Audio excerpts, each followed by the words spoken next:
Hello everyone, ফেসবুকে scroll করলেই দেখি সবাই মোটামুটি পূজার শপিং ব্লগ ভিডিও শেয়ার করে ফেলেছে, কিন্তু আমি এখনো কোনো ভিডিও আপলোড করিনি। কারণ বাইরে আসলে আমি তেমন একটা ভিডিও করতে কমফোর্টেবল ফিল করি না। তারপরেও রাস্তায় যেতে যেতে যতটুকু আমরা ভিডিও করেছি সেটুকুই শেয়ার করতেছি।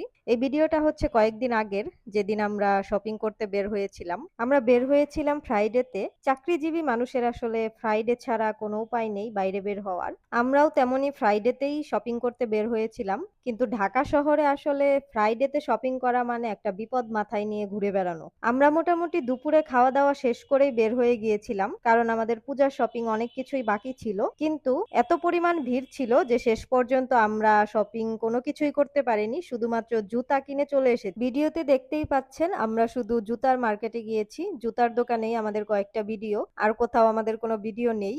আমি এখানে ভিডিও করতেছিলাম আর আমার ভাই আর আমার হাজবেন্ড জুতার ট্রায়াল দিচ্ছিল। তো ওদের জুতা দেখা শেষে আমার জুতাও দেখতে গিয়েছিলাম, কিন্তু আমার পছন্দ হয়নি, আরো দেখেছি। ওই দিন মোটামুটি আমার কোনো কিছুই কেনা হয়নি, শুধু আমার ভাইয়ের কিছু জিনিস কেনা হয়েছিল। শাড়ি কেনার জন্য শাড়ির মার্কেটে গিয়েছিলাম, কিন্তু এত পরিমাণ ভিড় যে আমরা ভিতরে ঢুকতেই পারিনি। তো জুতার দোকানেই একটু ভিডিও টিডিও করে শেষমেশ বাসায় চলে আসলাম। তো সবাইকে একটাই পরামর্শ দিব, খুব বেশি জরুরি না হলে ফ্রাইডেতে দয়া করে কেউ শপিং করতে বের হবেন না, চেষ্টা করবেন অন্যান্য দিন বের হতে। সবাইকে দুর্গাপূজার অনেক অনেক শুভেচ্ছা এবং দাওয়াত রইল। শুভ শারদিয়া।